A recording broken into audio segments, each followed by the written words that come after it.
Hey everyone, and welcome to This Explainer. Today, we're going to unpack something that affects pretty much every single one of us. We're going to look at how we unconsciously trap ourselves in these cycles of total helplessness, and more importantly, how we can actually break free. We are going to explore the anatomy of blaming. Okay, let's dive into this. The prisons we must escape are self-made. The chains that bind us are forged by our own hands. I mean, that is just such a powerful thought, right? As human beings, we all naturally seek peace. We want fulfillment. We look for meaning.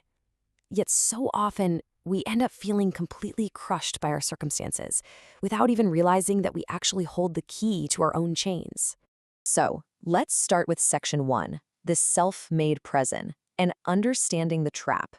It is incredibly easy to fall into the illusion that external forces are controlling our misery. Blaming our parents, society, the economy. We're just the world at large for our misfortunes. But the reality? It's our own thoughts, our inherited beliefs, and our cognitive filters that are the actual trap.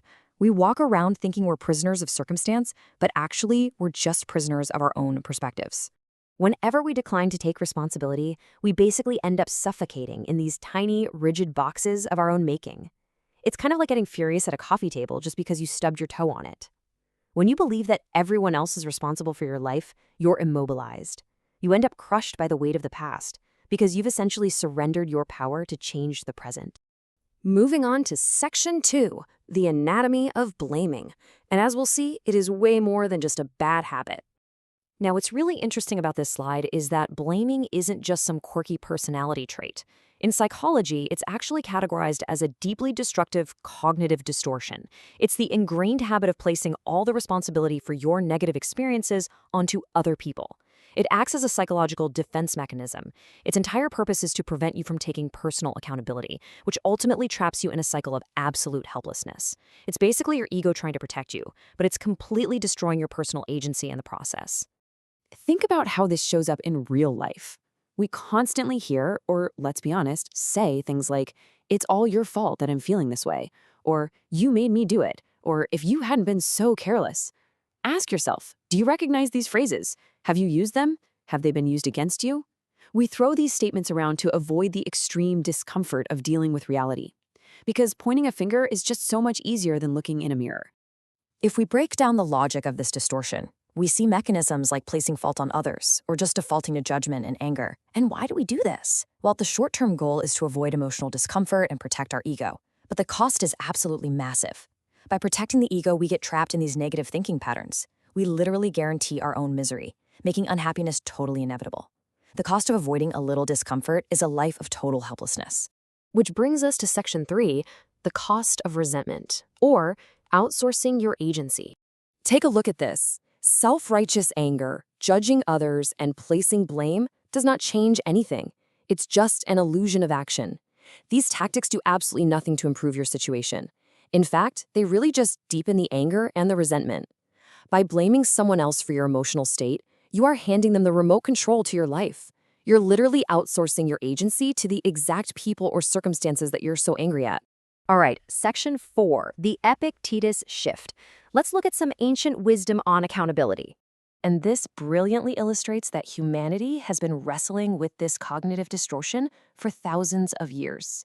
The ancient Stoic philosopher Epictetus wrote centuries ago, "Men are disturbed not by the things which happen, but by their opinions about the things." He recognized perfectly that an event, all by itself, is totally neutral. It's the story we tell ourselves about the event, our opinion, our blame, that actually causes our suffering. Epictetus actually mapped out this journey of human emotional development perfectly. Step 1 is the state of the ill-instructed person. They blame others for their own condition.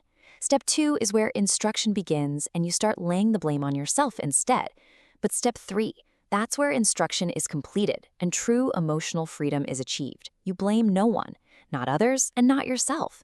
You simply accept reality exactly as it is and focus all your energy on what you can actually control. Finally, Section 5, taking back control and breaking those chains. It all starts with one very simple yet profound truth. You are 100% accountable for your life. Now, to be clear, this doesn't mean life is always fair or that bad things don't happen to you. It means that regardless of your starting point, regardless of the environment you were born into, Accepting absolute responsibility for your reactions and your choices going forward is the only actual cure for that self-made prison of blame. Let's move to and see how this builds into something actionable. We can use this really brilliant technique called invert. Take an original blaming thought like, you are causing all the problems. Now invert it. I am causing all the problems. Now, this isn't about shifting blame just to arbitrarily punish yourself. It's a tool for true ownership.